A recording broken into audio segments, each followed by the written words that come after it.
Bismillahir Rahmanir Rahim. Assalamu alaikum wa rahmatullah. We welcome our friends in South Africa, the United States, and around the world to this week's edition of A Conversation with El Haj Maury Salah Khan. I'm pleased to be your host, coming to you once again through the Salam Media Network out of Johannesburg, South Africa. Salam Media is an online portal for humanitarian journalism. We don't just report the news. We advise you on what you can do about it. The focus for today's broadcast is Black August. What does it mean to you? Our return guests for what will no doubt be a thought-provoking conversation are Amir Abdulmalik Ali out of Oakland, California, and Brother Mohammed Bashir, a retired attorney who presently resides in Metro Washington, D.C. Black August is a month-long commemoration. It's a commemoration of resistance, which began in the California prison system in 1979 to honor Black political prisoners.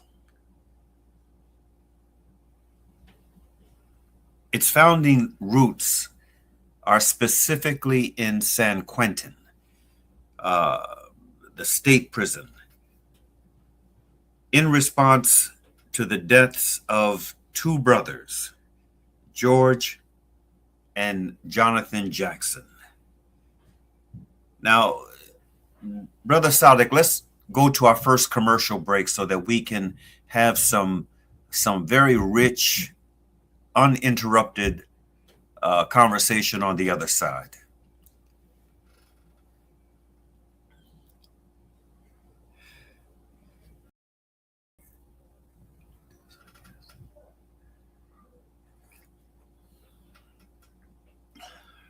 Others founded on ethical principles, transparency, integrity, and responsible service. This allows us to provide insurance solutions that align with ethical values while maintaining the protection and service standards you expect. To ensure complete peace of mind, all premiums, claims, and premium investment funds are managed through designated Sharia-compliant bank accounts, reflecting our ongoing commitment to ethical and responsible financial practices. From your first inquiry to the moment you need to claim, we are committed to providing professional, transparent, and reliable support. Choose insurance that reflects your values while giving you confidence and peace of mind. Speak to ACNE Group of Companies today to learn more about our commercial, engineering, professional indemnity, and liability diamond insurance covers. Call Rafiq Isaacs on 084-822-6570. ACNE Group of Companies comprises authorized financial services providers under FSP numbers 43281,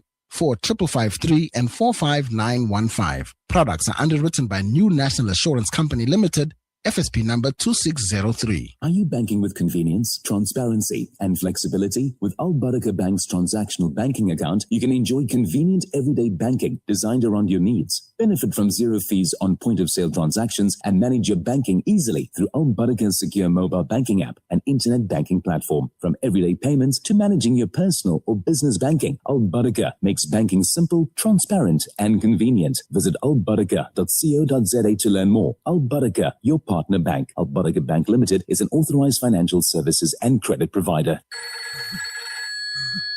Hey Gulam. Yeah? Did I return your lawnmower last month? No, bhai, you didn't. Oh no. Now what'll I do? I wanted to borrow it again, man.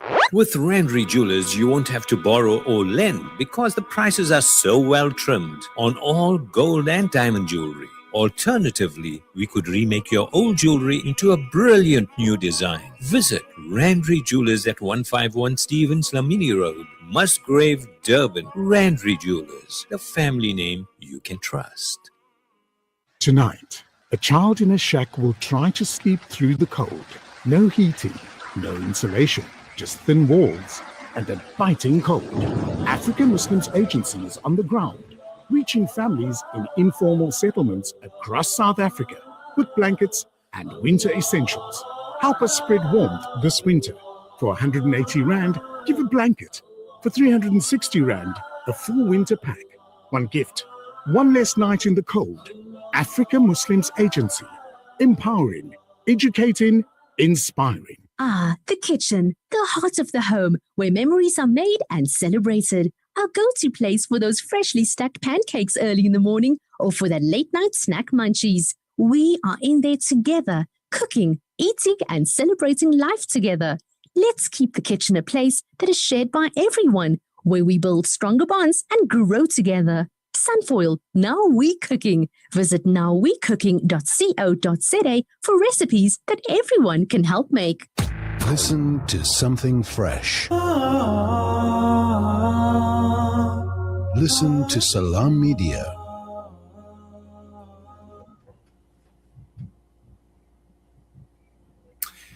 Welcome back. If you are just joining us, you are in for a thought-provoking program today. Black August is our focus, and we have two returned guests that are no strangers to Salam Media, two guests that are well situated intellectually and spiritually to weigh in on this thought-provoking topic. Without any further ado, let's welcome them to today's conversation. Assalamu alaikum, my brothers. Wa alaikum salam, rahmatullahi wa barakatuh, Big Shaq. How are you? I'm good, alhamdulillah. Alaikum ya Amir. Amir Abdul Malik, do you hear us? It looks like we might have a... Can you hear us, Abdul Malik? All right, Brother Sadiq, we need to work with our brother to see what's going on there. Amir Abdul Malik, can you hear us? He's muted. Okay, he might be better now. Okay. All right, let's go on and begin this conversation, Brother Muhammad. Alhamdulillah. Black August. What does it mean to you? There's an old song, Bismillah ar-Rahman ar-Rahim, Ashhadu an la ilaha illallah wa ashhadu anna Muhammadan Rasulullah. You know you have to call on Allah when you talk about controversial things in America. You know that. So alhamdulillah. I remember the initiation of Black August. I remember the activity that brought about it. I was just graduated from high school, as a matter of fact, when Soledad brother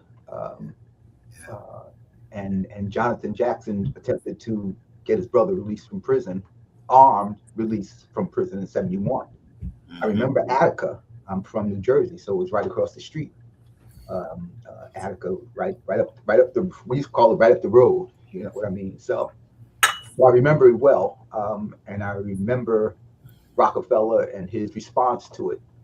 And one of the interesting things about that idea was it opened my eyes to the concept of what political prisoner really means.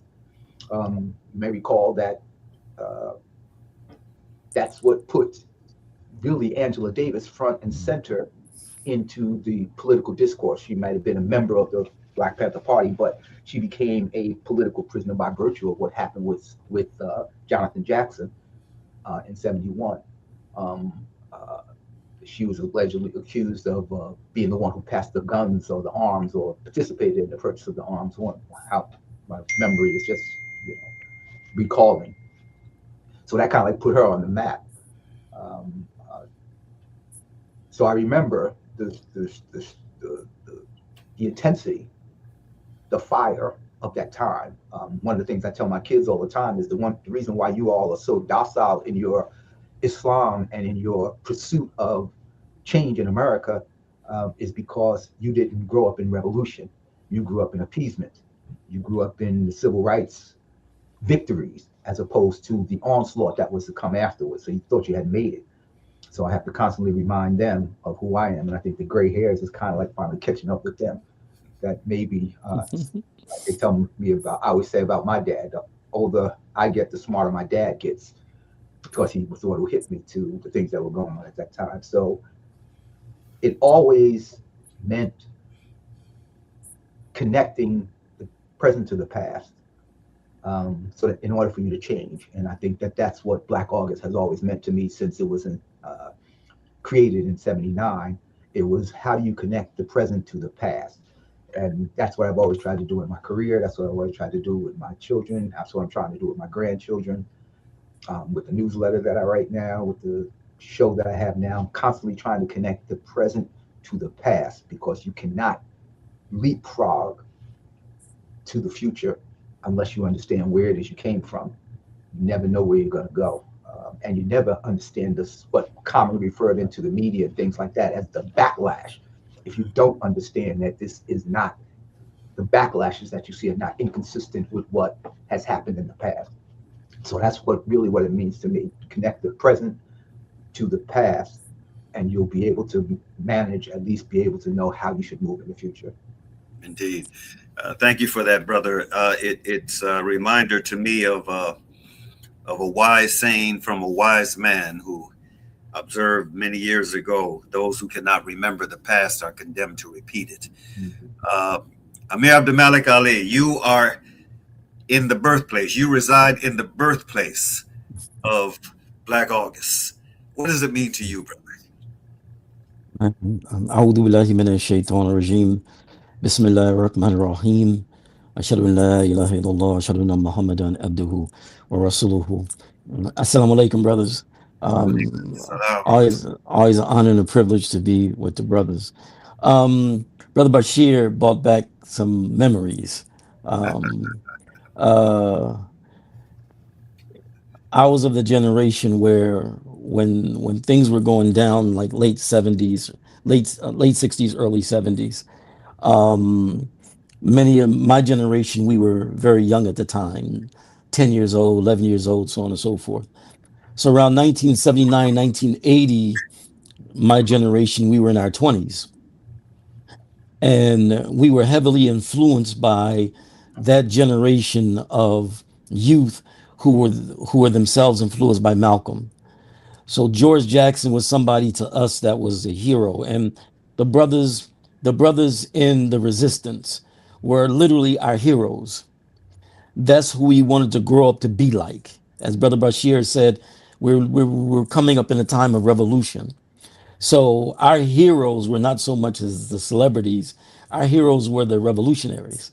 Our heroes were the freedom fighters. Our heroes were those in the resistance. And so Black August always reminded me of that, of our upbringing and who we were influenced by and how we were influenced. George Jackson was actually politicized by some brothers from Oakland, one of which was a brother by the name of W.L. Nolan, who was a straight up soldier. Matter of fact, he was such a soldier that they assassinated him in Quentin, which is where the BGF and why the BGF was formed, the Black Guerrilla Family was formed. W.L. Nolan was one of the brothers really instrumental in politicizing George Jackson. So we were heavily influenced by that generation. And so Black August, generally speaking, also reminds me of resistance and self-determination, and how we were taught, like, the resistance was our life. That's our life.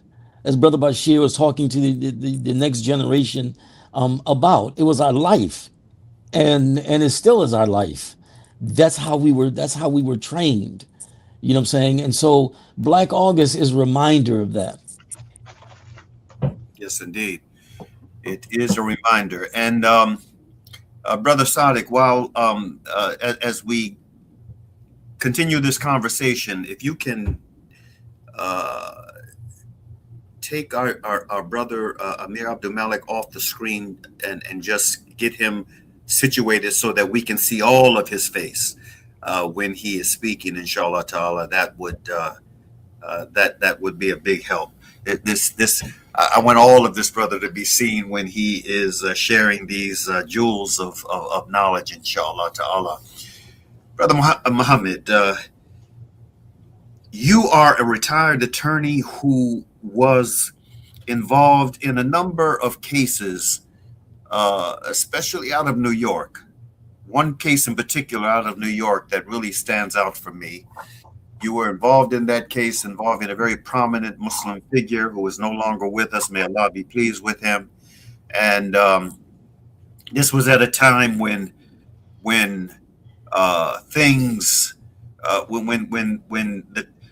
Islam and Muslims, especially conscious, committed Muslims, being targeted, coming up on the radar for targeting. It was in its you could say it was in its in a very pronounced early stage that was very muscular. And I mean, folks both here and abroad were taking note. How do you, and there is a connection. There's a connection between Black August and all of these other struggles, especially our struggle as Muslims. There's a connection between these. The Black August, the African American inception of this through our political prisoners, and this new generation of political prisoners that are disproportionately Muslim, both here and abroad. Well, what are your thoughts on that, brother Muhammad? Again, especially connect the living present to the past.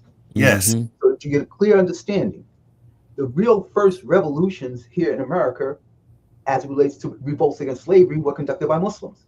Yes.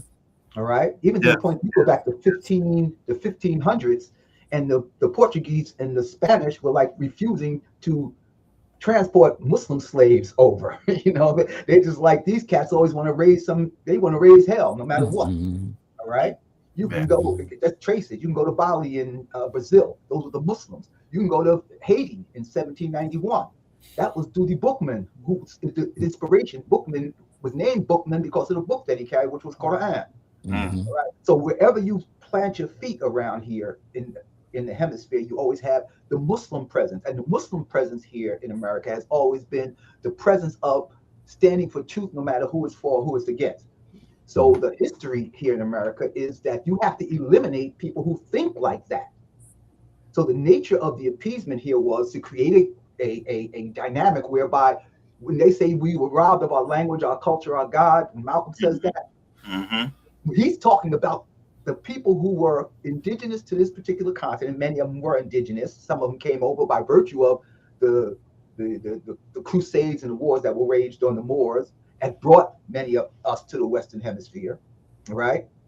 But the history is that these Muslims here precede the Europeans here. These Muslims here have always been the resistance to colonialism, to enslavement, that the Muslims here have always spoken out for truth on here. And if you just trace the history, you can go to Garvey. Now we worked our way up through the Haitian Revolution. Now you have Garvey. The influences behind Garvey are what? It's the Muslims. The influence behind Noble Drew Ali is the Muslims. The influence behind the Nation of Islam is the Muslims. And the rebel is the Muslim. And so therefore now, when you get to the point to where you get to COINTELPRO, you got to look, please forgive me for anybody who takes offense to this. The impetus behind COINTELPRO is to stop any unity of Black people, right? I mean, they come out and say it because they don't want to see a Messiah develop. Where do you think that concept came from? They didn't believe that there would be a Black unifier like King, etc. They believed that there had to be a concept behind it that would make the people, that would bring the people together to unite. Christianity that they gave to the slave was not a unifying Christianity. All you got to do is just check out 1831 August, which August is the month, and you got Nat Turner. That wasn't Christianity that they were teaching black people. And the reason why they were teaching and giving them Christianity like that is because of the concepts that were coming out of Islam that was saying that we're going to rebel against this. I mean, I'll never forget watching Roots and all the young girls I was a little bit older than a lot of them. I used to tutor and stuff like that in local schools. And they were like so crying over, look at what they did to our people. And I said, did you get the message though? That they had to break Kunta Kinte from Islam in order for them to be able to turn him into a slave. They broke him from Islam. That's what they attempted to do. Give him a name, redefine him, give him a different religion, redefine him, chop up his foot to keep him from seeking the freedom that Allah had promised him. You know what I mean? And the great scene with John Amos and Lou Gossett, where he's praying and Lou walks up to him and says, boy, don't you know you can't do that around here? And he says, sneak off somewhere where he can pray. This is the history in America. Now, jettison up to the 60s and where we are, because that's when political prisoners, when the takeoff really happens. And you absolutely raise a Malcolm X with the potential of offering Sunni Islam, 64, 63, 64, with the potential of that. And that ain't even including that there were Sunni Muslims here in America already waging a righteous struggle against injustice here in America. Go back to Muhammad El-Zadeen, go back to the Dinu Wallahi Universal Arabic Association. All those predate, or all those, by the way, were under surveillance by COINTELPRO as a way of stopping the Islam. We became the focus of political prisoners as Muslims the minute that Malcolm took Shahada. Because now you have a doctrine to attach to the liberation personality. And that's what my reading of history tells me, that the minute Malcolm X, who was the most popular black person in the world, separate and apart from, say, Martin Luther King, they were dueling. But the minute he took Shahada, declared nothing had the right to be worshipped but Allah, that's the minute that Islam became persona non grata. Next step was that. The next step in that was the Iranian Revolution. If you remember, they did not allow any immigrants in here from certain countries. But the minute that they had the Iranian Revolution, they began to pour in all these Saudis and all these people who had a different take on Islam, because you had the dueling Jamil El-Amin, you had the Iranian Revolution, you had a revolutionary thought process on Islam.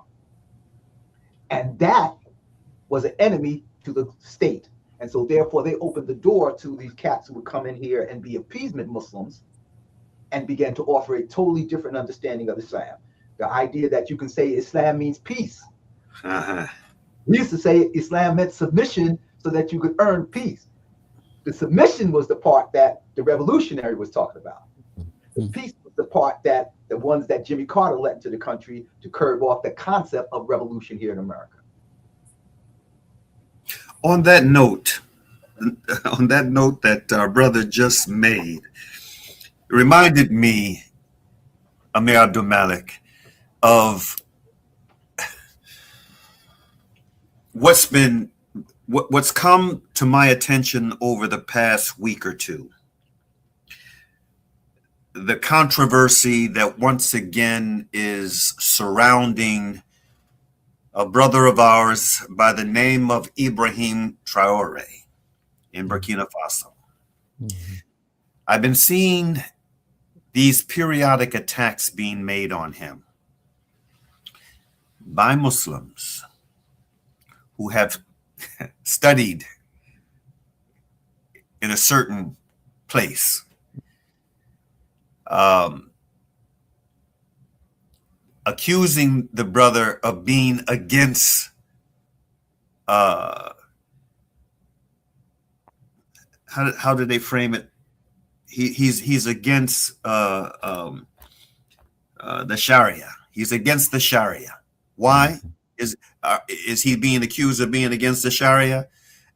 because he reportedly rejected an offer from a certain country to build a certain number of mosques in Burkina Faso. Now, we know from our own experience here in this country that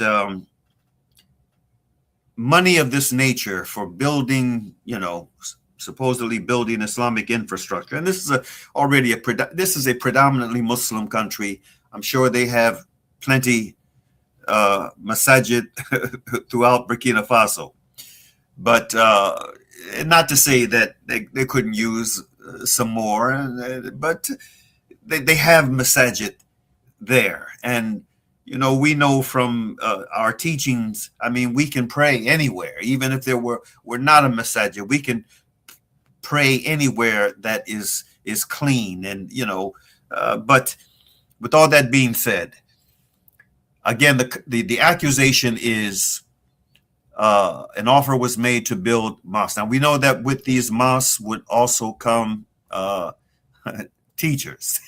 Mm-hmm. Strings attached. Teachers that would be selected by the donors. Mm-hmm. And with these teachers comes a certain orientation that is meant to intellectually and spiritually corral them along very narrow lines in terms of their thinking, in terms of how they view their Islam, how they practice it, etc., etc. Now, the brother, as I understand it, declined the offer and said that, he would be open to, instead of that kind of money being put into building mosques in Burkina Faso, building roads, building schools, strengthening the healthcare system, etc., building the kind of infrastructure that feeds or that attends to the needs, the everyday, day-to-day needs of his people. But, this appears to have been, my understanding is that this was not what was being offered. And since, he, I think, instinctively knew what the offer, if he had agreed to it, would entail, he declined it. But again, he's getting attacked. He's I don't know if you've seen any of the criticisms, but there have been a number of criticisms online that I've seen coming from Muslims both here and abroad. Again, Muslims from a certain spiritual orientation. What are your thoughts on that? Have you seen that? And if you've seen it, what are your thoughts on it? I did see it. I was very pleased that he took that position, because the same people who are criticizing him for that are the same people who will not, who are unwilling or unable to admit that the Saudi government are the munafiqeen of today.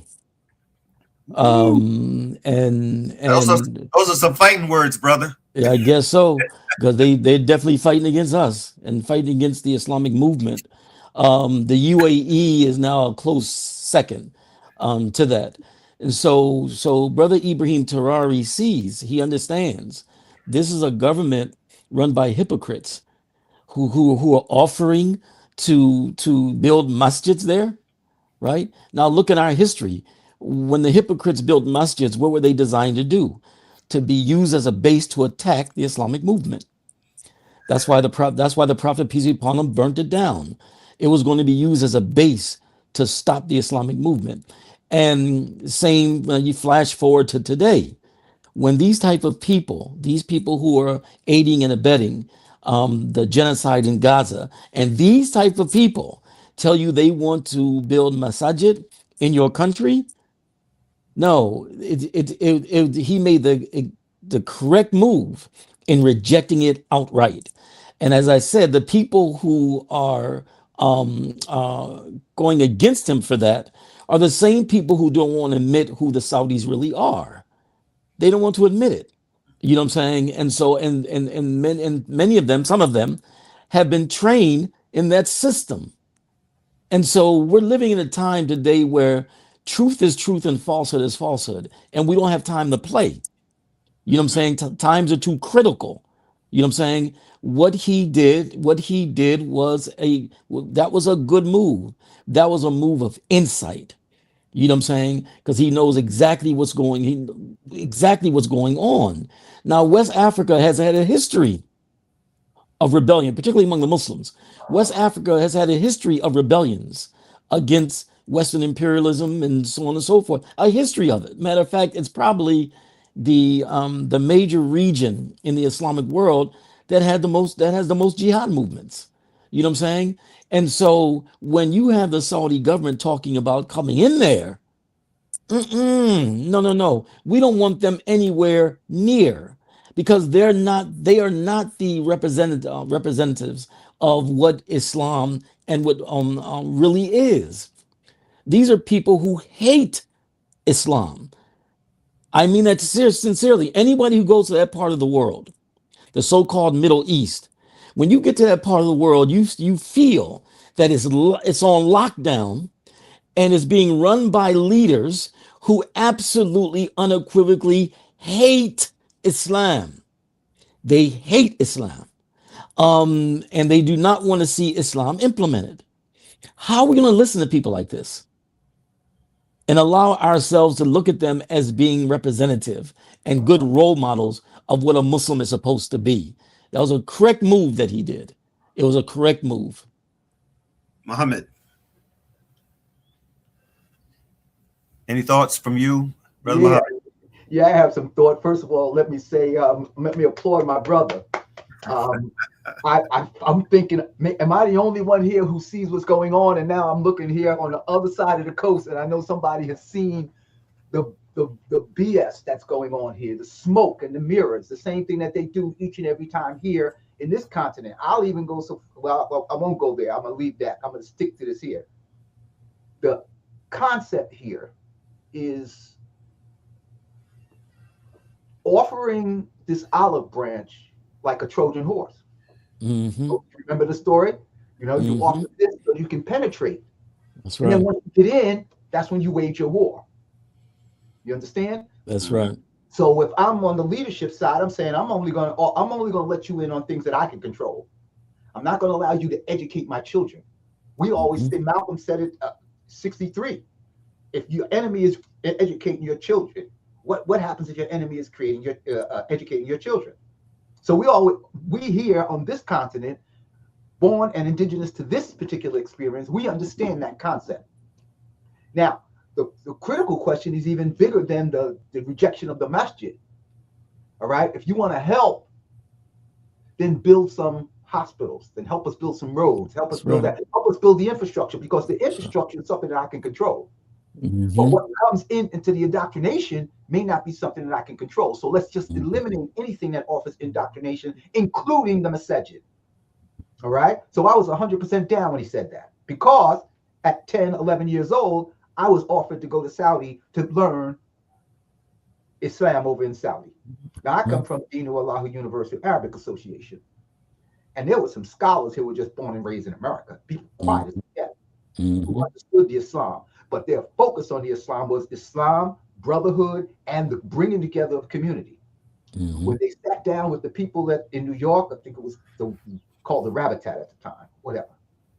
They wanted to say, well, we're going to teach him Islam, Hisham Jabber, brother who buried Malcolm X, my dad, all of them sat together with these guys and said, no, we don't need a Saudi brand Islam. Now, this is 63, 64. Now, by the way, I didn't get a chance to go. I had this real cute passport picture too, by the way. All right. but now, what are you seeing? The same attempt to sidestep revolutionary thought in the Sahel states by using the infiltration tactic, the Trojan horse. And that's what's going on. And so therefore, what you'll see and what you've seen in the media is, one, he's attacking Sharia. Now, he's attacking anything that you are attempting to offer that could potentially radicalize our community and offer the world a different perspective on what we are offering here in Burkina Faso. That's what he rejected. So when he said there are more than 800,000 students from Burkina Faso studying in Saudi Arabia, he said, stay in Saudi Arabia. Why? Because if you come here with it, I know what you're bringing. Exactly. You're bringing the same thing that what we are finding out was brought to the jails here in America. Mm-hmm. An intolerance, a lack of brotherhood. Exactly. That, oh, I don't wear my throw down to my knee or whatever. Silly stuff. A new name for what it is to be a Muslim. Now you can't be just Muslim. You have to be Sunni. You have to be Salafi. You have to be whatever, Wahhabi. You have to have a connection. It's almost like Crips and Bloods that morphed into Latin Kings and that kind of nonsense. This is what they brought. I wasn't raised on that. If a brother came and I heard he said he took Shahada, exactly. Assalamu alaikum. That's brotherhood. But these names, these infiltrators come in and they begin to bring all this sidestepping stuff, all this other stuff that creates division. And I am 100% down with him running his country the way he sees fit to run his country. And if the Muslim clerics over there, which they're saying he's arrested a few, etc., he arrested, and I remember looking at Al Jazeera, and I pulled out a quote from Al Jazeera that allegedly he said, because I didn't hear his speech on that, but Al Jazeera reported that he said, quoting now, if this is your Islam, we will fight it. Extremists must change. If they do not, the battle has begun.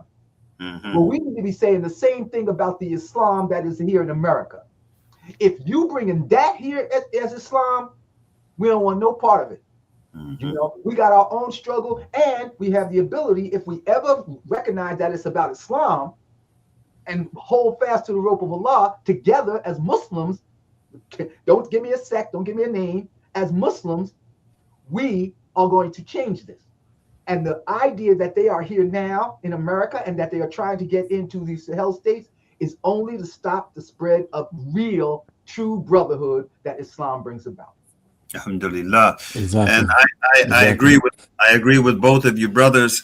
And I just want to make a point of clarification for those who need it. Mm-hmm. The critiques that our brothers just made of the Saudi government and the UAE and the other rich, wealthy, materially wealthy Gulf states in that region is not a condemnation. It's not meant to be a condemnation of all of the people, of all of the natives of those regions. I've had dialogue back and forth over the past couple of weeks with brothers and sisters that are residing in the Gulf. And there's a tendency, one of the points that, have been made by a resident, an American expatriate, a couple of American expatriates, has been, there's a difference of attitude between among the people and among the government leaders, among the leaders. There's a difference in attitude. There is, it was pointed out to me that, there are folk on the ground, everyday folk that are critical of, don't like what some of the things their governments are doing, but, they can't speak out because of the nature of how those societies are run. And, the fear factor, a heightened response to anything that might even come close to looking like the Arab Spring. So I understand, but, my counter argument, my counterpoint to those who I've been communicating with in different parts of the Middle East has been, I understand, but don't allow yourself or yourselves to be used as tools to play down what is happening, to defend what is happening, or to make it seem to be less than what it is. We know what it is. We can see it. You know, we know about the U.S. military bases that are in those countries that are being used to protect the apartheid state of Israel, and also to, when needed, attack like they're doing in like has been done on Yemen, and what's being done right now in the Islamic Republic of Iran, you know, used against fellow Muslims in that region. These are what these bases are there doing. And subhanAllah, another shameful manifestation of the compromised state that these countries are in is that when the the IOF, Israeli offense, they call it the IDF soldiers, when they are on their R&R breaks from killing and from maiming and from destroying the property of Muslims and non-Muslim Arabs, Christian Arabs, and others. I mean, they don't make any distinction. If you're not a Zionist, you are the enemy. And when they are taking their R&R breaks, subhanAllah, they are taking them in places like the UAE. They're going there for entertainment, for rest and relaxation in hotels in these countries. SubhanAllah, there should be a blockade on you entering our country as long as you are engaged in a war against our people.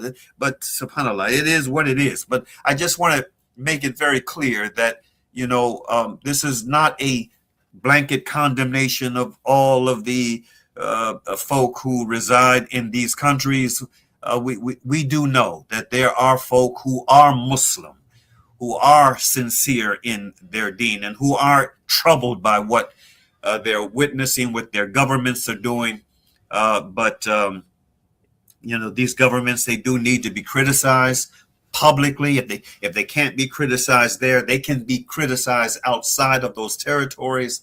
And this is something that is an obligation on us all. It is an obligation on those of us who are capable of doing it, because the Prophet sallallahu alaihi wasallam, in response to what Allah Ta'ala has ordered in the Quran, stand firmly for justice as witnesses, even if it be against yourselves. The Prophet, peace be upon him, said, when you see an evil action, you change it with your hand. If you cannot do so, with your tongue. If you cannot do so, detest it within your heart. But that is the weakest degree of faith.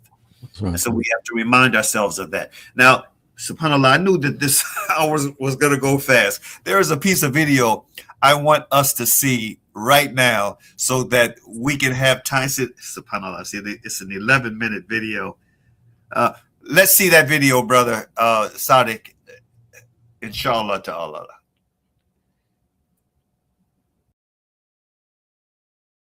I'm Chris Hayes. It's another election night in America.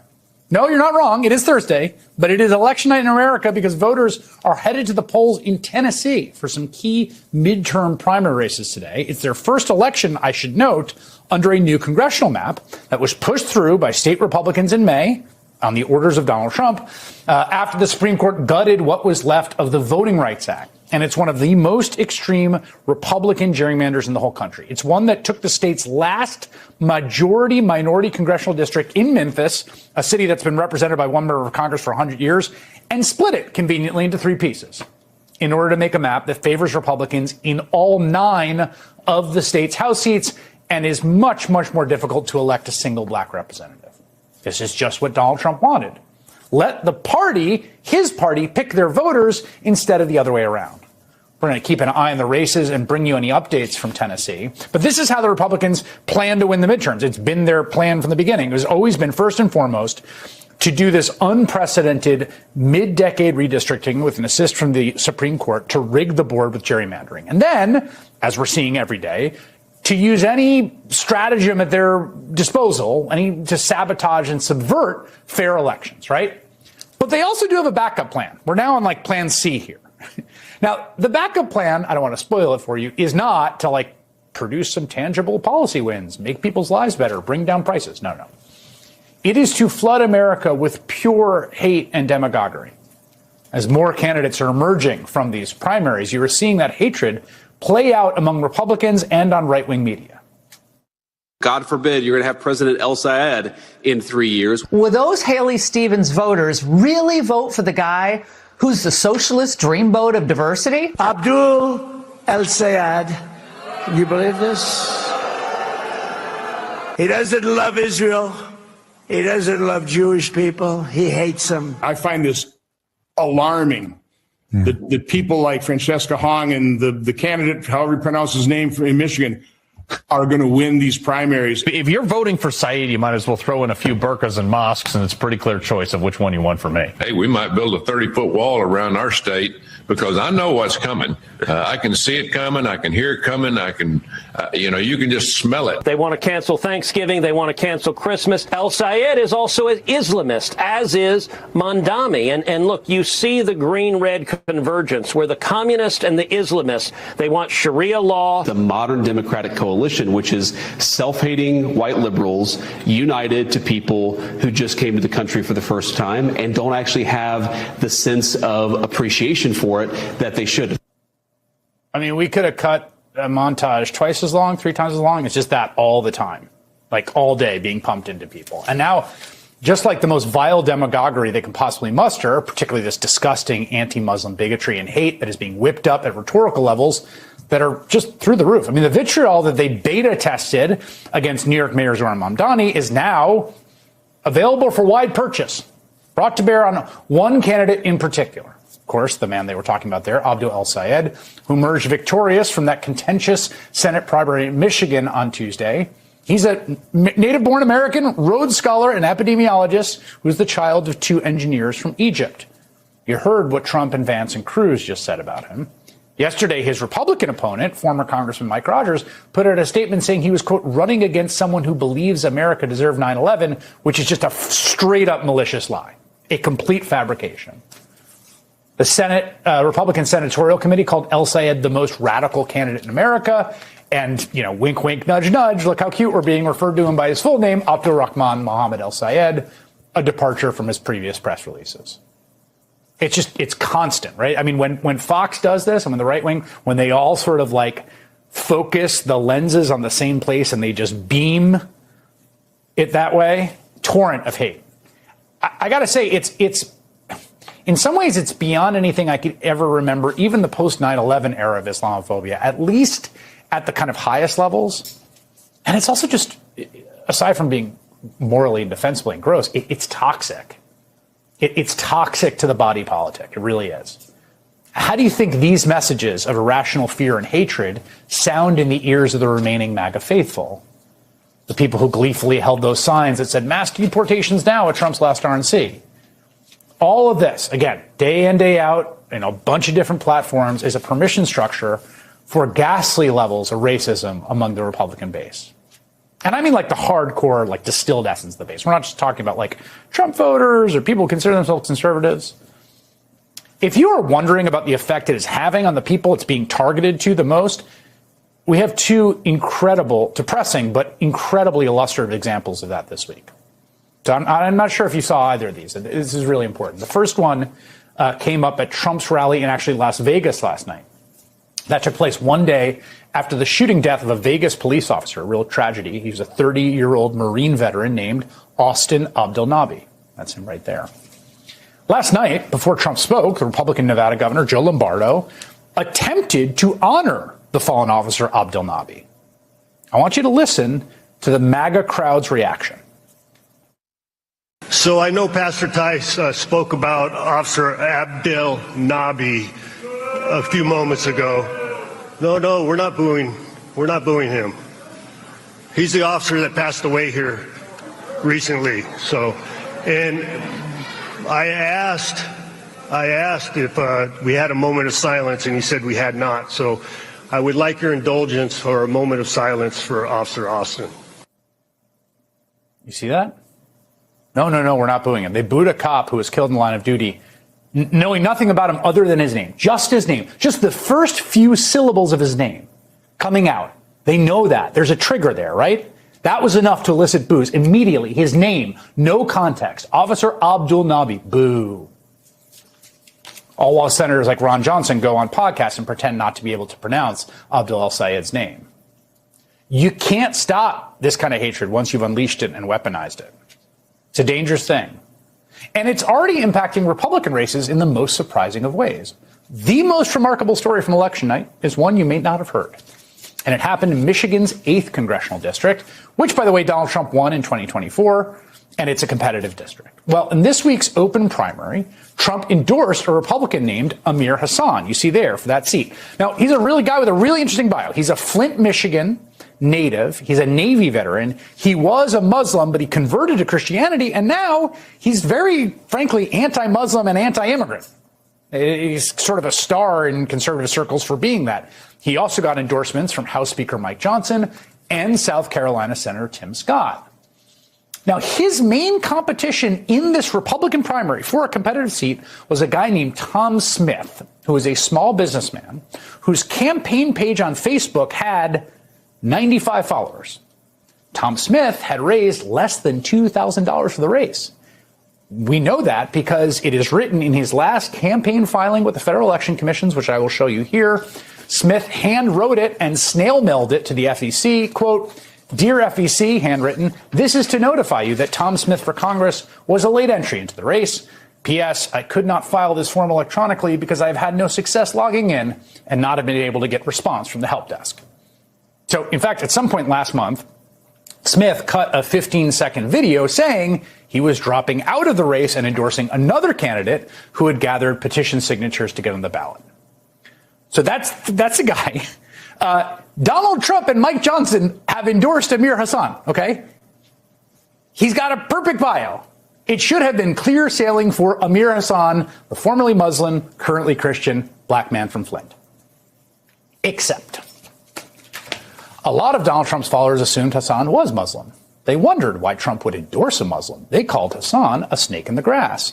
The disinformation about this man and the hatred, it got so bad the candidate felt too compelled to address it in a car selfie video. My name is Amir Hassan. I'm born and raised in Flint. My whole family has been here for hundreds of years. I'm not an immigrant. Secondly, I'm 100% Christian. So you can believe what you want to believe. But believe me, I'm not the great deceiver. Yes, but isn't that exactly what the great deceiver would say? Well, on Tuesday, Hassan had his day at the polls, and he lost the Republican primary by nearly 20 points to Tom Smith, the guy with the handwritten FEC note, the guy who had raised less than $2,000, and the guy who had dropped out of the race. Why do you think that is? There is one and only one explanation for why that happened. In a party that is now utterly organized around open bigotry as its reason for being, as its last resort. Now, this is not a new story. We've seen it before, the Muslim ban. We've seen it the first moment that Trump announced his run in 2015. Trump's abuse of prominent Muslim and Arab American and Asian American politicians, the way they sort of bray and lose their minds over Ilhan Omar or Mamdani or El-Sayed. And they'll demand that every Democrat denounce a leftist streamer while actual Republican elected officials up and down, from the president, the top, to Congress, to state houses across the country, are engaged day in, day out right now in a frankly racist project to make everyone with a last name like El-Sayed or Hassan or Abdel Nabi feel like they are not really American, like they don't really belong here, and to turn all of the brewing pent-up anger and rage and frustration at this corrupt failure of an administration onto our Muslim neighbors. That's their solution. It is already ugly, and it's going to get uglier. Now, my brothers, that was a long clip, 11 minutes. I wanted us to see it in its entirety because there is so much packed into it. Now, we have 5 minutes left in this broadcast today. I'd like to know from both of you, what stood out most for you from that clip? Let's begin with you, Amir Abdelmalik. What stood out most? We can't hear you, brother. that we are the invisible Muslims. African American Muslims are the invisible Muslims. And then by the time they showed one, he's a sellout. He's an apostate. And we have got to come up with a program, African American Muslims, that deals with the issues that are plaguing Black people, because I think they're trying to implement the final solution on us, to deal with those issues and tie in the other issues of how they're going against Islam, going against the immigrant Muslims. We are the face of Islam in America, but they're dealing with us like we don't even exist. I'll just stop there. Brother Muhammad. Ditto. That's exactly what's going on. We are the invisible face of Islam, but I ask all the time, why do you think Allah raised us here? The Aswad here in America. Why? Why did he raise us in the house of Pharaoh? The same reason why he raised Musa in the house of Pharaoh. And we won't accept it because we are riding on an Islam that some other people are bringing to us and making arguments and having discussions that other people are pushing to the forefront, as opposed to putting our argument, our discussion, our understanding of Islam into the forefront. There's a brother who I follow on Facebook. His name is Akil Fad. And he said in one of the posts, the Muslims need to have political education in the masjid. Mm-hmm. Yes, indeed. And the responses were like tepid. Like, you get ready to kick. That's the third rail, brother. Yeah, you get ready to kick this off. What are you going to do? Political in the masjid? But that's a total different concept from what's being imported into us as a community. We have always had that in the masjid, and we needed more. Mm-hmm. Yeah, we need a correct political education coming through the masjid. Absolutely, brothers. On a final note, we have 3 minutes left, and I want. Are both of you? Have you been following that heartbreaking case out of Mississippi, Nolan Wells? Have you been following that case? And if you have, do you have any thoughts on it that you'd like to share in the final minute or two of today's broadcast? I follow it closely. I spoke about it 3 or 4 times on my podcast, Shameless Plug, Raw Law Project, every Thursday evening from 8 to 10 at hsrn.com. Shameless plug, but I can be shameless sometimes. I follow it closely because of the legal issues involved, because of the lack of an investigation, or lack of transparency in an investigation. I don't know what's going on behind the scenes, but in order to quell any fears, a good prosecutor would tell you what the nature of the investigation is, even if they don't tell you what the results of the investigation is. But there's another side to that I discussed, and that is, what are we doing in our community as it relates to educating our kids? And here's what happens, so that you know. You follow me, you correct me if you think I'm wrong. Talk about the hood. You talk about young Black boys and young Black girls from the hood. You tell them about, these are the rules. You see the cop, you let them see your hands. You don't talk back. You give them all the rules. But then you get to that middle-class Black person, that educated Black person, that family stuck together, that kind of Black person. And they move into a particular suburb because they believe that they have arrived, that their education, they're able to own a home, their job have gotten them acceptable in America. And then you look at Mississippi and you see what? 5 lynchings, 7 disappearances, things like that, of Black boys hanging out with Europeans, and the Europeans make it home and the Black boy doesn't. And you forget that there was a history. And so therefore you never give them the discussion about the history that you constantly give to the hood. They never have that discussion, and they have to have that discussion. And the discussion has to say, look, we are not anti-white, but the history is 3 white boys go out together, 4 white boys go out together with a brother, and the brother is in a situation with white women. They may see you a little bit differently. And so here's what you do in order to stay out of those situations. We have to have that conversation, and it has to be meaningful, and we don't. We don't, because we believe that educated people like me and you, we've arrived.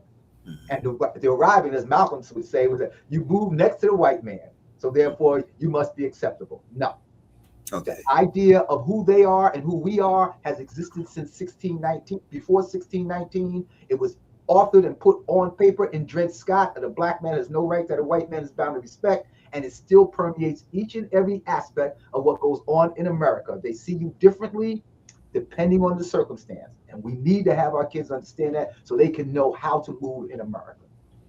Okay, we are at the top of the hour, brother, but I'm going to give you 1 minute, Amir Abdul-Malik, to share whatever thought you want to share on this controversy surrounding the tragic passing of Nolan.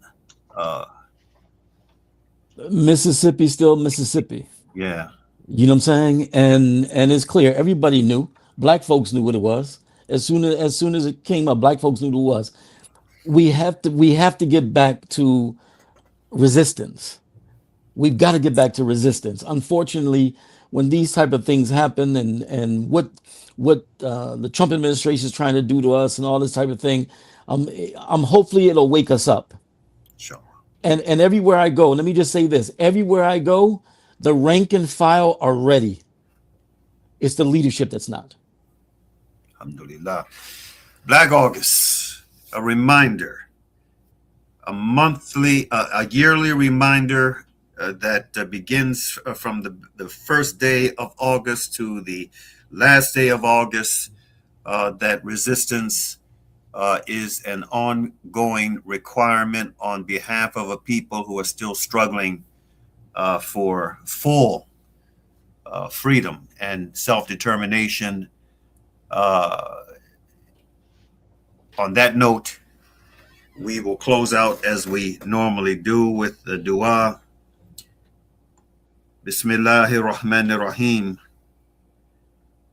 Wal Asr. Innal insana lafi kusr. Illa alladhina amanu wa amalu salihat. Wa tawassaw bil haqq. Wa tawassaw bis sabr. And the translation of the meaning: in the name of Allah, the Beneficent, the Merciful, by the token of time through the ages, surely humanity is in loss, except those who believe and do good, and exhort one another to truth, and exhort one another to patiently persevere. Peace be unto you. Assalamu alaikum.